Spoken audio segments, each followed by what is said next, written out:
One small step for man. Liftoff will start in T-minus 10 seconds. 10, 9, 8, 7, 6, 5, 4, 3, 2, 1. We have ignition. Liftoff of the Space Shuttle Discovery, returning to the space station, paving the way for future missions beyond. It is July 20th, 1969, and man is about to land on the moon. One giant leap for mankind. Oh, that looks beautiful.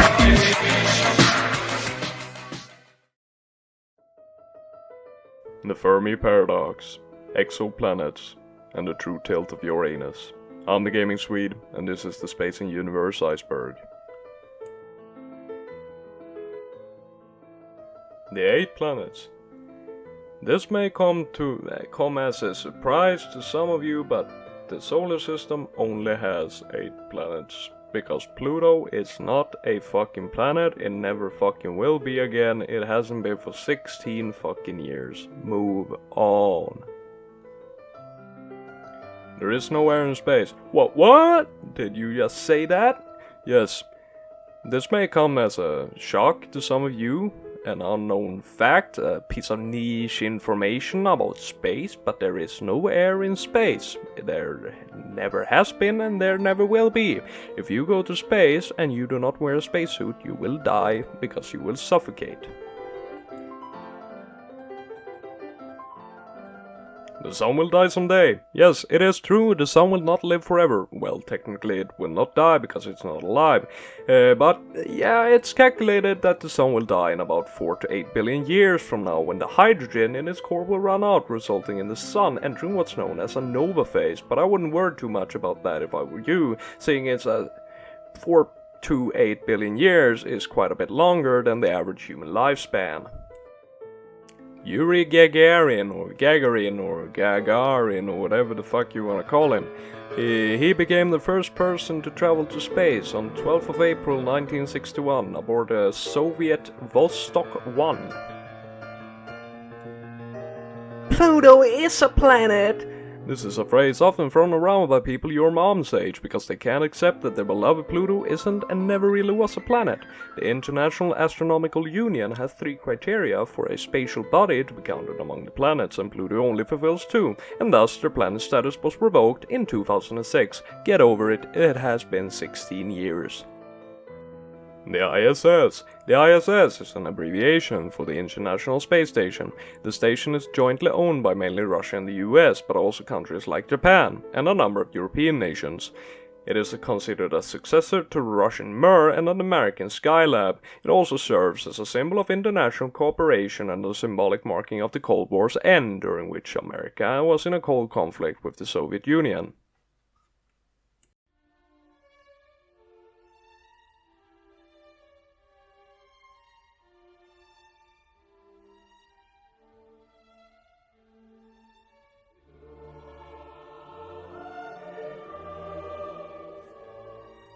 The simulation hypothesis.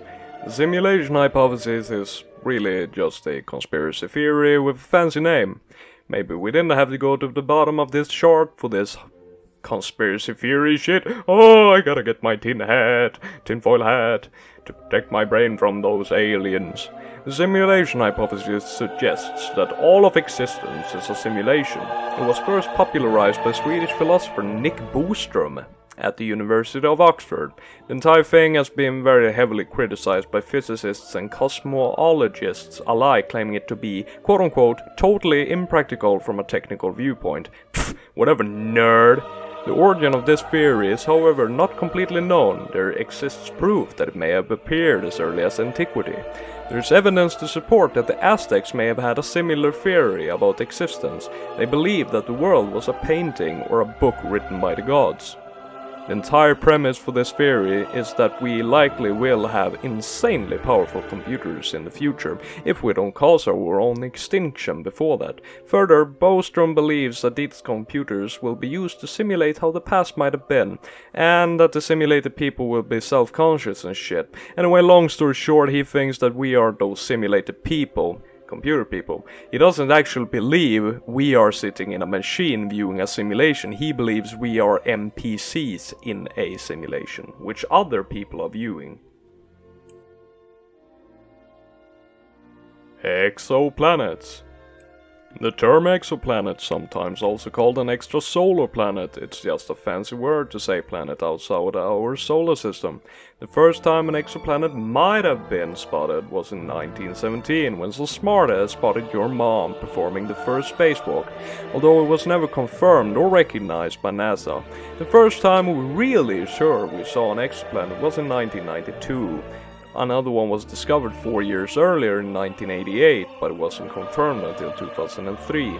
As of writing this script, there are 5,197 confirmed exoplanets spread across 3,833 solar systems. 840 of those have been confirmed as having more than one planet. Uranus is sideways. Yeah, so apparently Uranus is tilted nearly 19 fucking degrees. What have you been up to exactly? Some people who work with space and are really smart think it may have been hit, similarly to when our moon was created. This hypothetical crash is believed to have caused Uranus to be tilted on its side.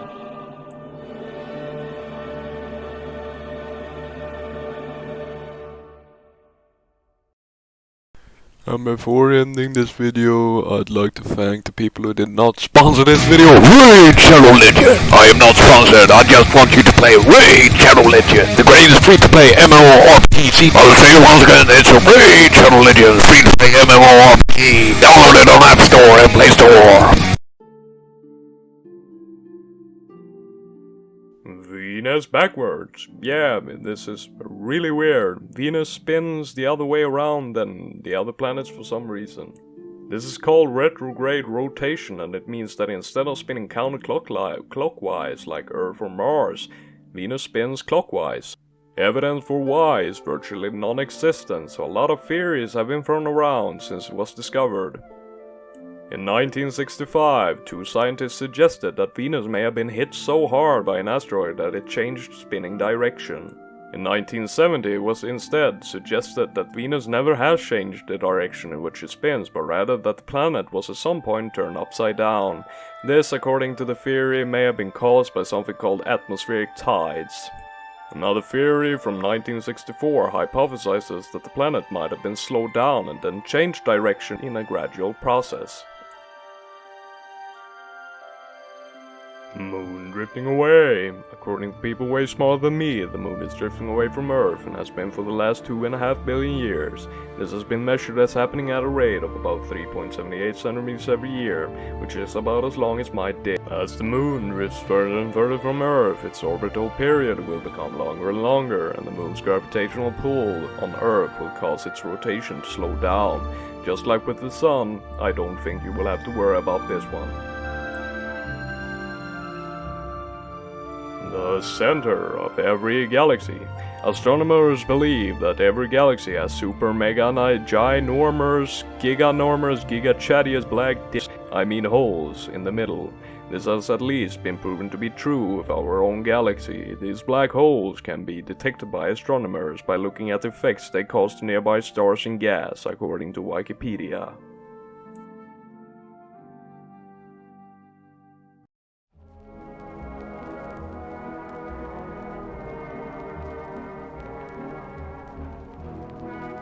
The Fermi Paradox. So on the one hand, smart-ass people have calculated that at the minimum there needs to be at least a couple of extraterrestrial civilizations, but on the other hand, you have the lack of any evidence to support their existence. So do aliens exist or not? That's the Fermi Paradox. The name's credited to Italian-American 50s scientist Enrico Fermi, who on his way to lunch blurted out to a colleague something along the lines of, "Where is everyone?" The reasoning was that if a highly advanced alien civilization existed, why haven't they made contact yet?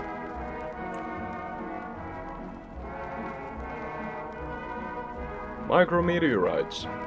They are exactly what they sound like. Very, very, very extremely tiny, small meteorites. They are most of the time smaller than a millimeter, just like my dick. The Kuiper Belt. The Kuiper Belt is the outer belt of asteroids in our solar system. It exists past Neptune, somewhere around Pluto's path.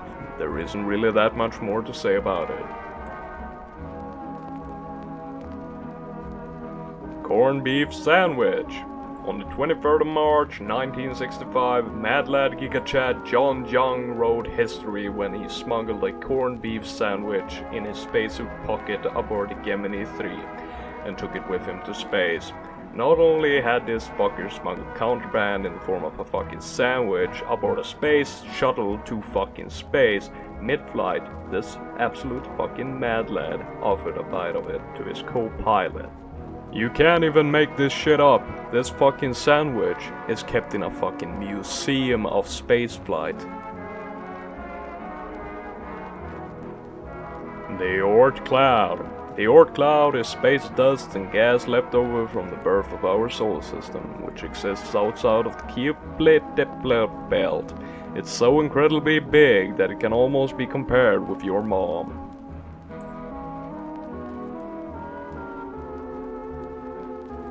Bird legs, puffy face. Puffy face bird legs is a nickname for a phenomenon experienced by astronauts as they travel at incredible speeds out of the atmosphere. It can be compared to hanging upside down and letting your blood pour into your head. It is characterized by a reddish face which also puffs up a little. I was expecting something much worse when I googled this, because at first no results came up and I was terrified it was gonna be some fucking disease or corpses or shit.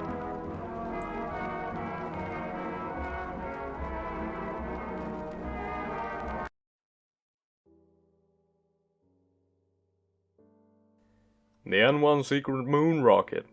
The N1 program was an utter fucking failure, to say the least. It's a textbook example of what not to do when building a fucking rocket to space.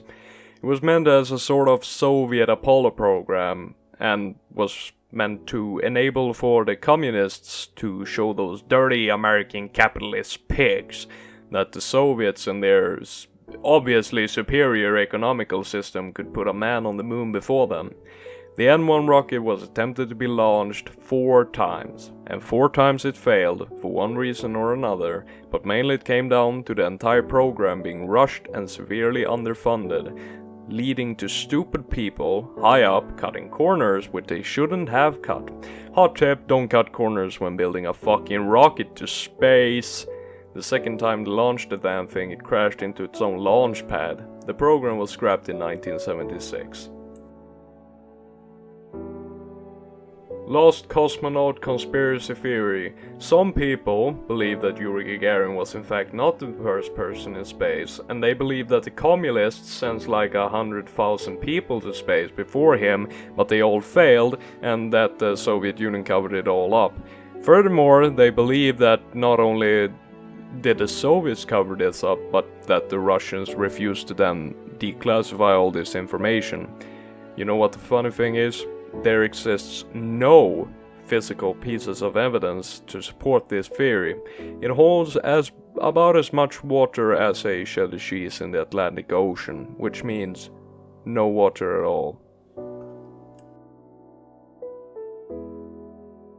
Moon dust is dangerous. Yes, it's true, moon dust is dangerous. Who would have thought that breathing in fucking sand could kill ya? And who would have thought that fucking sand, which isn't even from fucking Earth, could kill ya? A few studies exist on moon dust and its effect on the human lungs. You know, I really don't need to read this because I think you get it, but these suggest that not only can it cover the insides of your lungs, which is not a good thing, let me remind you, because sand and dust is like tiny pieces of fucking glass. It would cut your lungs open from the inside. But not only that, it can also cause respiratory diseases, but also this study concluded that prolonged exposure carries a risk of altering the fucking DNA in your body, leading to lung cancer. Scary stuff. The wow signal. The wow signal, it's very misleading and misunderstood on the internet, because some people have decided to upload fake videos, or I'm gonna use air quotes here, fake, because I don't actually know if they're fake or not, but they upload audios, or supposedly audios, of the wow signal. The only thing is, the wow signal is actually not audio, it's just a bunch of numbers. You could convert it to audio, but you won't really hear anything, so it's completely worthless. Anyways, the wow signal was first heard on the 15th of August because some dude working at the telescope actually did his fucking job and listened to, you know, what the telescope had been recording, because his only job was to listen for extraterrestrial radio signals. The signal lasted for 72 seconds, and the dude creamed his fucking pants when he heard it, so he wrote wow on the paper, the printouts, and the original printout with his handwriting still exists at a museum. Anyways, as it stands, this is the strongest proof for alien life in the universe, but no signal similar to this one has been heard since. The Murray incident. I know this tier, or this entry rather, is written in plural as incidents, not singular incident, but I will only be reading about one. The Murray incident has been dubbed the worst collision in history of spaceflight. In June of 1997, an unmanned supply vessel crashed into the Mir station, creating a breach in its hull, out of which the air on board began to leak out, because space is a vacuum and the air likes to suck out and fill the vacuum. Apparently the Russians didn't want to keep paying for the technology and ensuring a safe docking of these supply vessels, and decided instead to do it manually with a fucking joystick and a camera. Great plan! Of course something fucking went wrong. The supply vessel smashed into Mir, tearing a hole in the space station. Luckily all involved survived, and they managed to stop the leaking with just about 7 minutes of oxygen left. According to NASA, this was good training.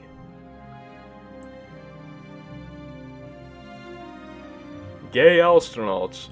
The first openly gay astronaut was Anne McClain, who traveled to space in December of 2018, but the first not so openly gay astronaut was Sally Ride, who also became the first woman in space on the 18th of June 1983. Her homosexuality wouldn't be discovered until after her death due to cancer in 2012, when it was discovered that she had been in a 27-year-long relationship with her childhood friend. The Carrington Event. The Carrington Event took place between the 1st and 2nd of September 1859. It was the largest geomagnetic storm ever recorded. It is thought to have been caused by something called coronal mass ejection, when the sun basically ejaculates all over the solar system because it's excited, I guess.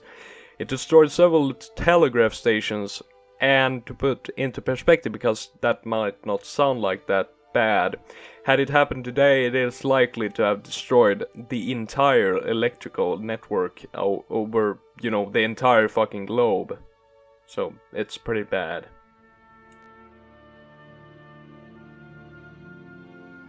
The Soyuz 11.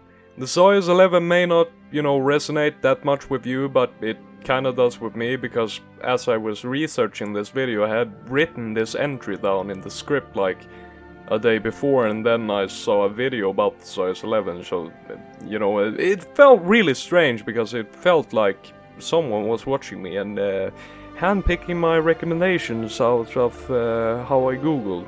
Anyways, the Soyuz 11 had 3 occupants. They were 3 Russian cosmonauts who were traveling to the world's first space station.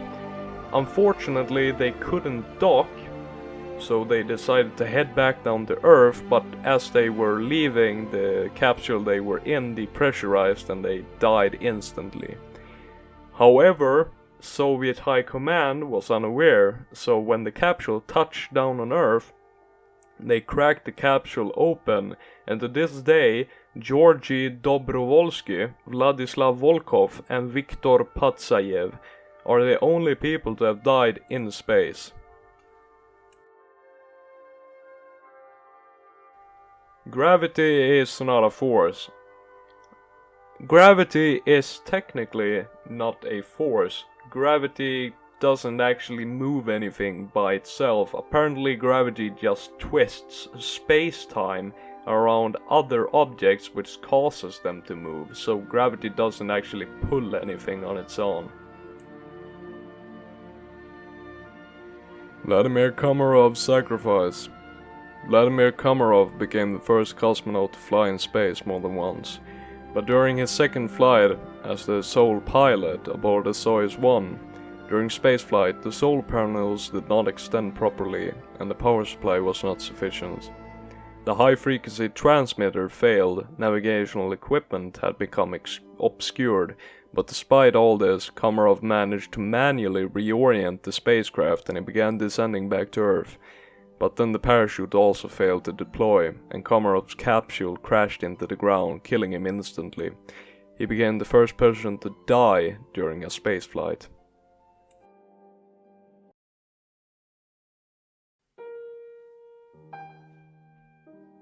Penis on the moon. In 1969, as man landed on the moon for the first time. You know, this is a really interesting story.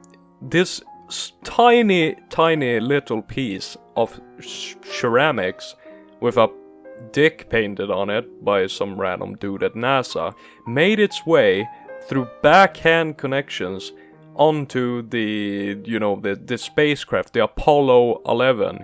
And Neil Armstrong and those people, they unknowingly brought this thing to the moon, because when the spacecraft landed again, the brick, it was gone. So it is likely still on the surface of the moon. One of the things we left as our legacy on the moon is a penis drawn on a tiny ceramic brick.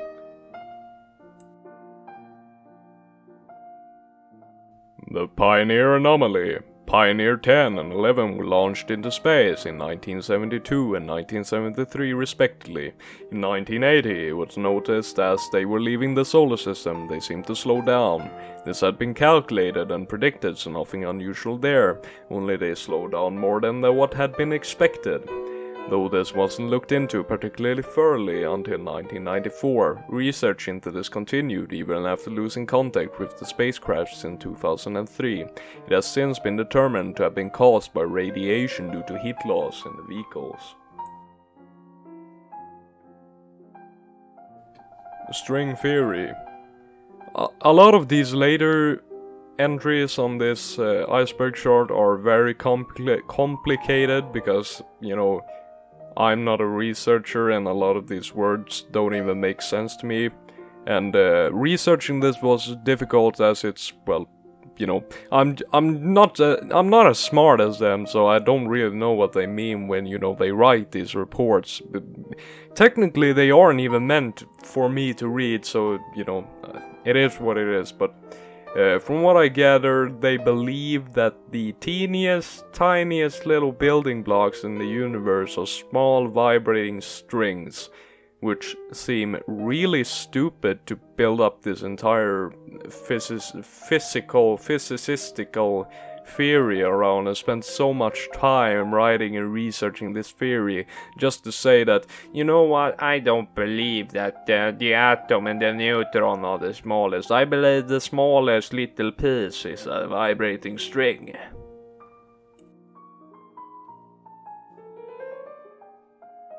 Suma Disappearance. The Suma was a SpaceX satellite. Its official name is USA 280. It was launched by SpaceX in 2018, but the thing disappeared during the spaceflight. It likely fell off right after leaving the atmosphere, and it's believed that it either burned up in the atmosphere and only microscopic pieces are left on the Earth, or that it smashed into the Indian Ocean and it's buried on the bottom. Although SpaceX has not released the official report, so these are just speculations, but it didn't make it to space, so it's somewhere on Earth. At least it probably is. Venusian dinosaurs. You know, this tier 7, it's just filled with the stupidest fucking shit. You know, dicks on the moon, a fucking satellite disappearing after launch, people who believe that the smallest building block of our universe is a string which vibrates. But I think this takes the prize. Venusian dinosaurs. So, you know, back in the 1800s and 1700s and shit like that, before the telescope showed us that Venus is a fucking hellhole, Venus was a big mystery to people, and they thought that Venus was just like Earth, but a teeny bit warmer because they were closer to the sun.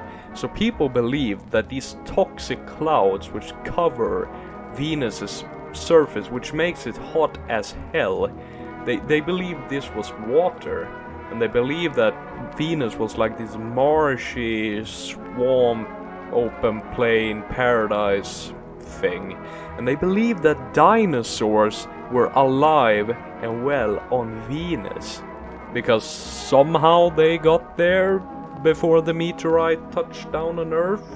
You know, makes sense, right?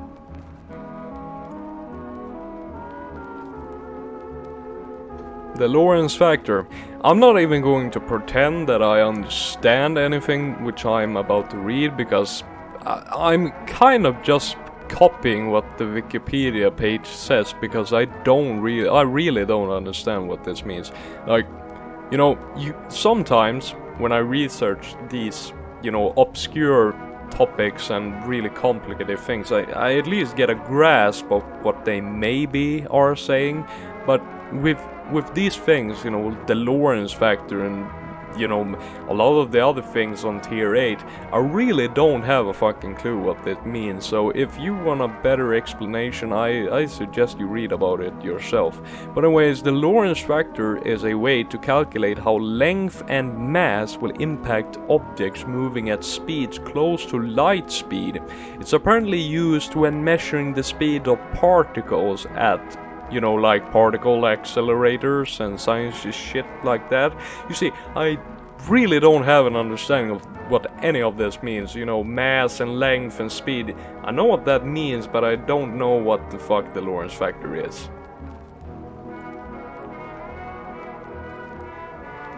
You might be a Boltzmann brain.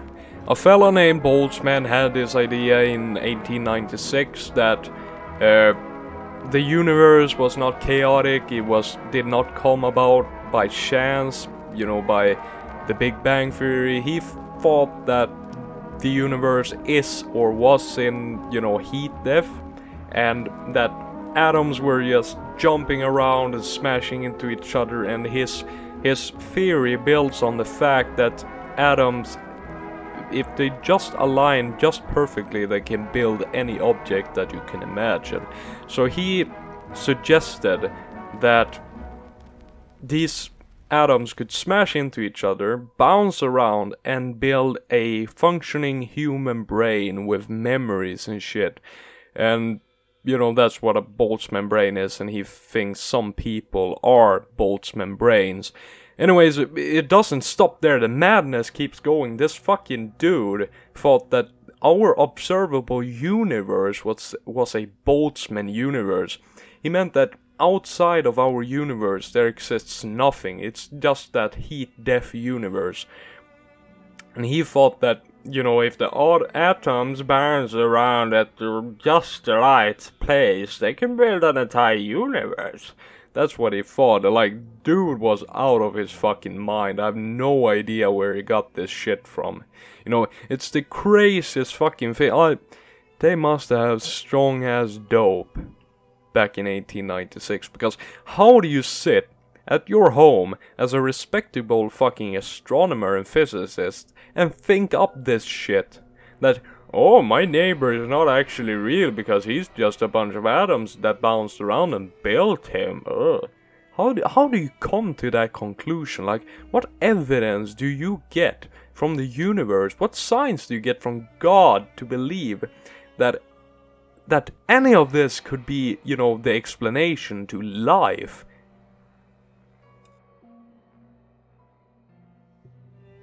The final parsec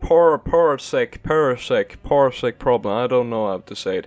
Anyways, this was also just a fucking mess to read about. Basically, when shit gets close in the universe and objects begin to pull on each other, you know, because of gravity, they simultaneously decrease each other's gravitational forces. This entire paradox relates to when black holes collide, or at least get close, they begin tightening their orbits around each other, while also decreasing the force which they exert on each other. Then they basically just seem to exist really close to each other, but they can't merge because neither can pull the other one into itself. And this is called the final parsec problem, because parsec is a really tiny astronomical measurement thing. Unit of measurement. You know, you have light years and then you have parsecs, which are tiny. Okay, starquakes, you know, this is much easier to explain. You know an earthquake, you know what that is. A starquake is basically the same shit, but as a star instead of a planet. But anyways, it's, you know, the crust of the star, it can't take the stress anymore, so it kind of just breaks up and relocates itself until it feels comfortable again. The largest ever recorded starquake took place in 2004 and has been calculated to be about as strong as a magnitude 32 earthquake. So that kind of puts into perspective how strong a starquake is compared to an earthquake.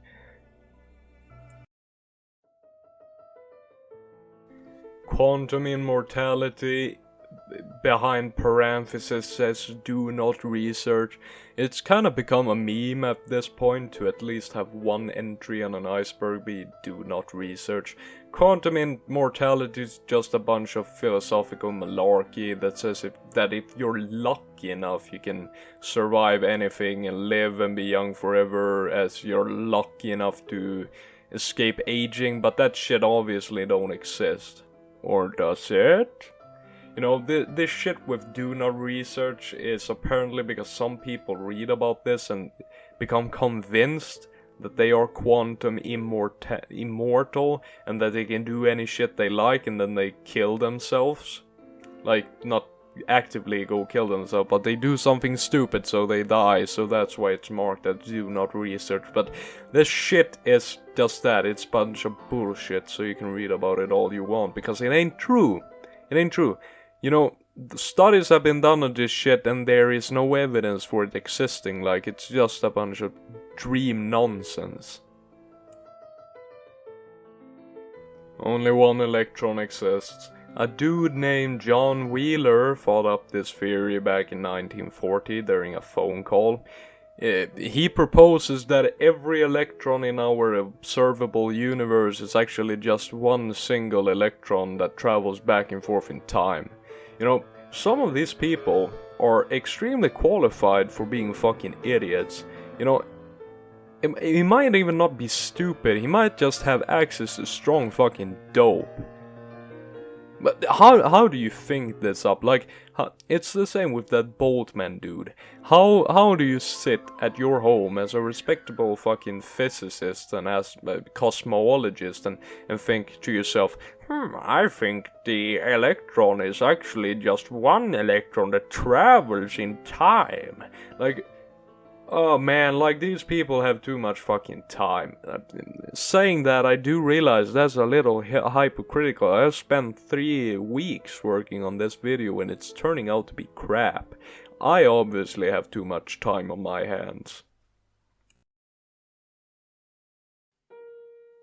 Everything is a spy. When I googled this, the results was mostly, you know, people talking about back problems and some dude talking about crime. So I have no idea what this is supposed to mean. Like, I don't even know what spime is. But apparently someone thinks everything is spime, so okay. Moving on. False vacuum. A false vacuum is some sort of hypothetical bubble, and it has to do with, you know, energy and shit. Apparently false vacuums are more stable than true vacuums, but they decay and become something even more unstable or something like that. They are apparently very unstable though. It's really contradicting, because on the one hand they're apparently more stable than a true vacuum, but on the other hand they're really unstable because they have something called a local minimum energy level instead of a global minimum energy level, which true vacuum has. So energy is not spread around evenly in a false vacuum, so it causes it to decay.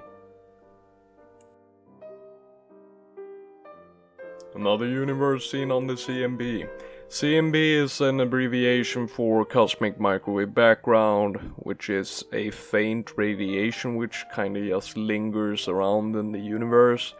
And at some point in, you know, like the early 2000s, with extremely sophisticated telescopes, scientists were able to discover small bright spots at what is called the end of our universe, which is really scary to think about, that the universe has an end. But this suggests that what they saw was another universe. Can you imagine that for just 1 second, that we might have seen another universe?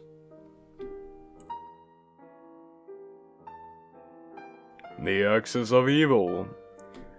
This one was also really hard for me to, you know, research, not because there isn't any information about it, but because it's too hard for me to understand what it's about. But according to Wikipedia, there has been observed to be a correlation between the Earth, you know, the Earth's position, and cosmic background radiation.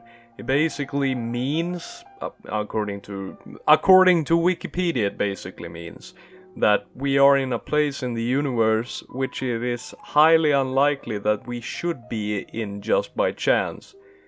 But that's just how I understood it, and I'm no scientist, so don't quote me on that. I have no idea what I'm talking about right now. I'm almost reading directly off of the Wikipedia page, because I have no idea what any of this means. Research for this video has been a fucking pain in the ass, man. Between writing the script and researching everything and looking up every entry, it's been about 3 weeks. You know, I'm not gonna say I'll spend every day of 3 weeks working on this shit. No, I've spent like maybe at most 1 hour every day for the last 3 weeks. So it's nothing I'm working on full time. But damn, this sucked. Like, I hated working on this video for a long fucking time. But anyways, now it's basically done. So thank you for watching, and thank you MellowAffinity for the Space and Universe Iceberg. Check it out on Reddit, link in the description. Gaming Swede out.